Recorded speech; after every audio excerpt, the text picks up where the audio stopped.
Hey there, welcome back to The Magic in the Music. I'm Jen. You know, it's a really exciting week in the world of Disney Vacation Club because the Villas at Disneyland Hotel is opening this week. And people have been buying this resort already, existing members and new members alike.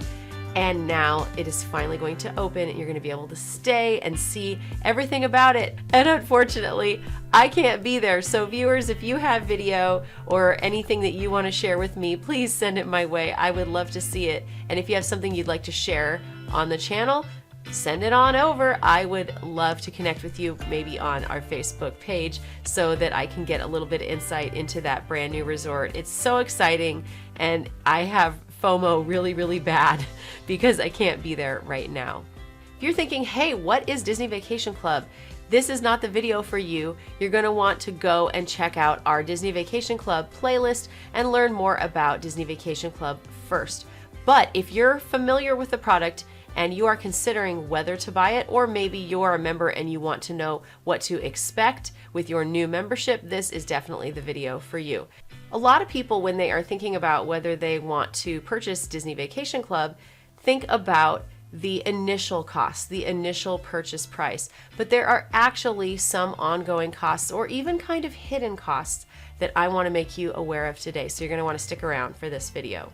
Now, the first and most obvious ongoing cost is one that Disney Vacation Club tells you about right on their website and in their promotional material. You have annual maintenance fees, also known as dues. These are costs that help pay for the maintenance, upkeep, and staffing costs of the DVC resorts. These are just the reality of running a resort, and you would actually have these with any kind of timeshare, and it's just standard. They do go up every year, and you should expect to see a roughly 5% increase. I would budget for about a 5% increase each year. I have a video that I'll link up here that shows you the change in dues over time and how those maintenance fees increase over time. And you're going to notice that there is some variation between these. They are paid per point. So if you own 100 points at a resort, you will pay 100 times whatever the maintenance fee is each year. And if you own only 50 points at a resort, you'll only pay 50. If you own 200, you'll pay 200 times that. So it is relative to the size of the contract that you have at that resort.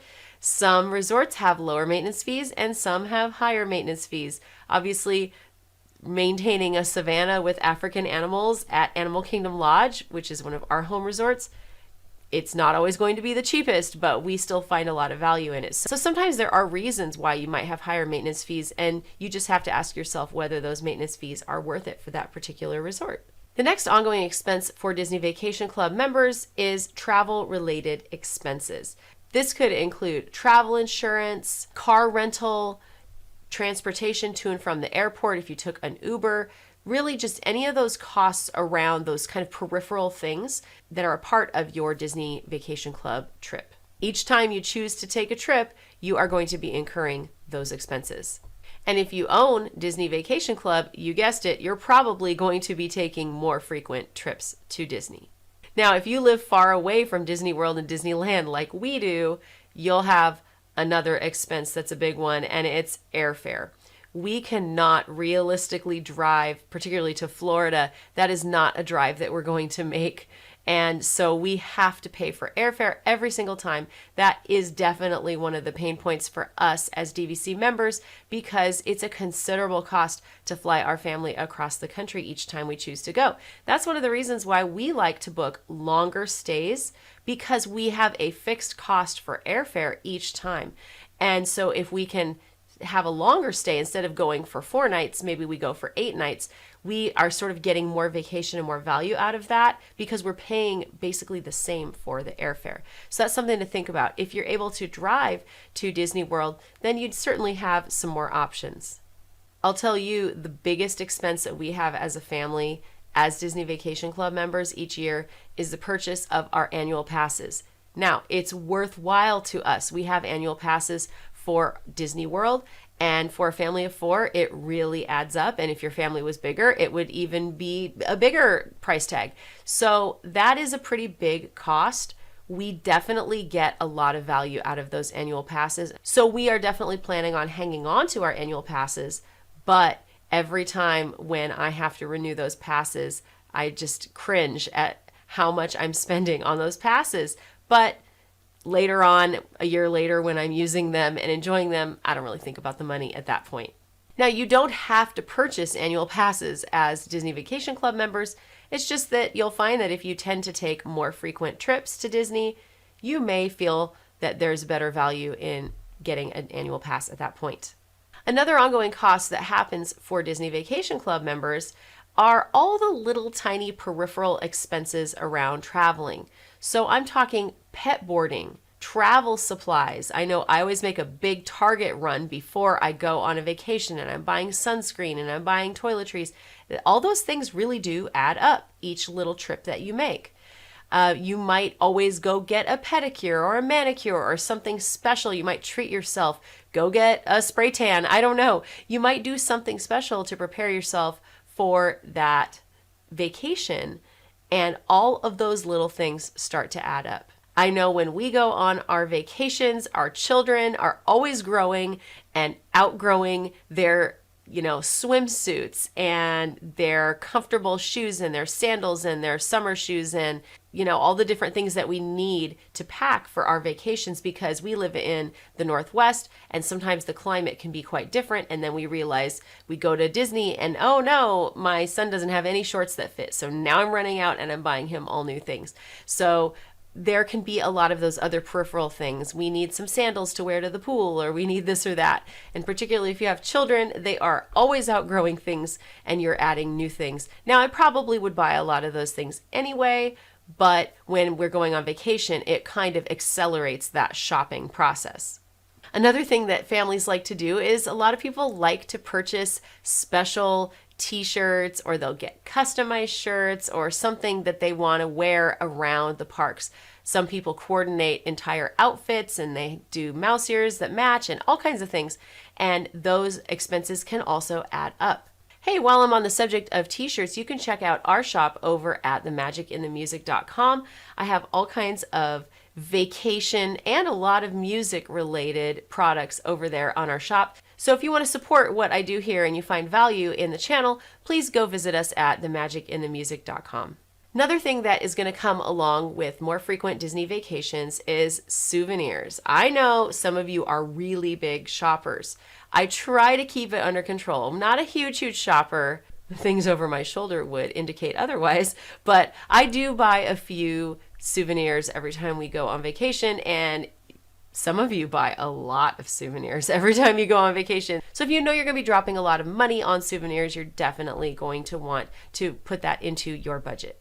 Another cost that some people don't have to think about, and some of us do, is planning for the time off from work in order to take the vacation. In some jobs, you need to put in for your time off ahead of time, or you have to get someone to cover for you, or you have to hire someone to come and cover for you temporarily. I know in my situation as a teacher, if I choose to use my personal days around vacation times, then I am going to be paying back for some of the cost of the sub to cover my classroom. So if you have a job like me where there might actually be a financial cost associated with taking that leave, if you work hourly, you are going to be having a cost to taking that vacation as well. So all things that need to go into your budget. So you can see that all of these things are going to add up gradually over the years of DVC ownership. Now, I really enjoy our vacations. I get a lot of value out of the vacations. And so to me, those expenses are really worth it. But you'll have to decide for you whether it's the right fit. Now, I have saved the number one most expensive ongoing cost of DVC for the end. And I'm wondering if you can guess it. If you're already a DVC member, you probably know what it is. And it is add-on-itis. And it's where you want more points. You've bought a DVC contract, maybe you've stayed a couple of times, and you realize that in order to stay in the room category you want, or to stay longer, you want more points. We get hungry for points. DVC members always are wanting more points. And that add-on-itis, I think, is the most expensive potential ongoing cost, because you may find yourself buying more and more contracts, it's kind of addictive. So hopefully that other expense of the maintenance fees or dues is what's going to keep you in check and keep you from going overboard in adding on those additional DVC contracts. But hey, if you've got the budget for it, go wild. So if you are a prospective DVC member or if you are a current DVC member, make sure you comment in the comments below and let me know what you think are the highest costs, and did I leave out any costs? What are some other things that I didn't mention in this video? Because we want to make sure that our friends are making the right decision about whether to become Disney Vacation Club members or not, because if you're informed, you'll make the best choice for you and you will get the most out of your Disney Vacation Club membership. Thanks so much for joining me today. You can visit us at themagicinthemusic.com. We're also on Patreon and Facebook, and you can message me there if you have questions.